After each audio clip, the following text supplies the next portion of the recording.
How in 2021 are films like Dune being made? And this is not just me completely bowled over by how beautiful the film is. If you've seen Dune, you'll know it's a visually stunning space adventure about family, destiny, sacrifice, and sand. Lots of sand. I don't like sand. But what you may have missed is how it perpetuates the ongoing theme of Hollywood misrepresentation, appropriation, and the good old white saviour trope. I'm not joking.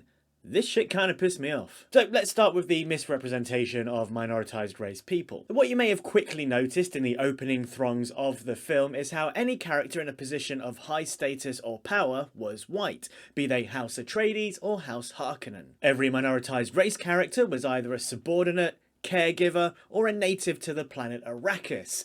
You know, the planet the white men are trying to colonize.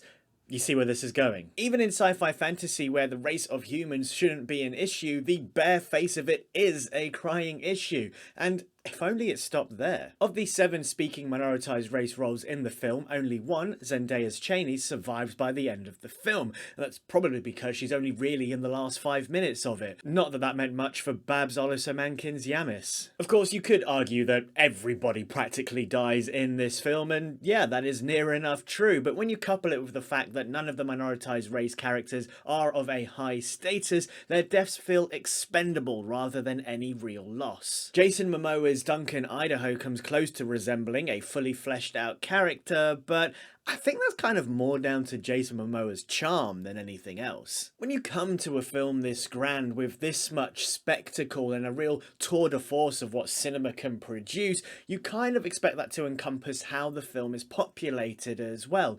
And if I'm honest, it doesn't really count when you still keep all the best toys to yourself. Moving on to the film's appropriation. So after voicing my views on Twitter about Dune, a friend reached out and sent me a link to an article that heavily enlightened me on the appropriation in Dune. This article was penned by Hannah Flint, a journalist of mixed British and North African heritage, and it was titled Dune, an accomplished escape into the realm of cinematic Arab appropriation. And in the article, Hannah dives deeply into how Dune extensively borrows from Middle Eastern and North African cultures without any real recognition.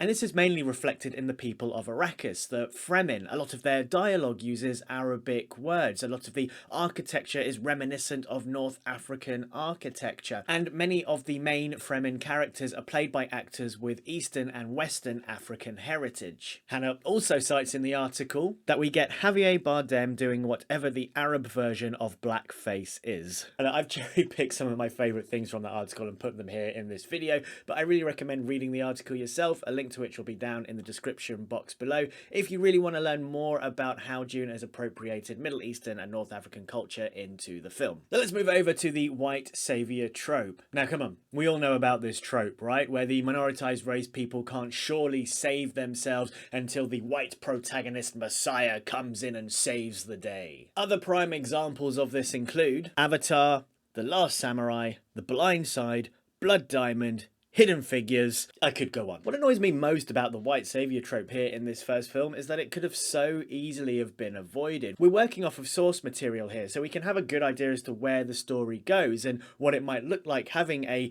white messiah protagonist saving a bunch of minoritized race natives. Now sure, I have been informed that part 2 will heavily subvert the white saviour trope displayed in part 1, and so hopefully a lot of that will rectify the issues that I am bringing up here in this video. I want to be proven wrong because I really wanted to like this first film. But right now, I only have Dune Part 1 to look at, so right now I can only analyse what I'm seeing right in front of me. And I just still can't shake that feeling that the issues I'm bringing up here that I found in Dune speak to a wider issue in Hollywood. As per UCLA's 2021 Hollywood Diversity Report, in 2020, for all the top films, minoritized race people made up 25.6% of the writers. Now, to reach proportionate representation, they needed to make up 40.3%. In 2018/2019, when pen most likely went to paper for Dune, minoritized race writers made up 10.4% and 13.9% respectively of all writers. Now that's not to say that increased writer representation in Hollywood would have affected how Dune was written and presented to us with the on-screen representation.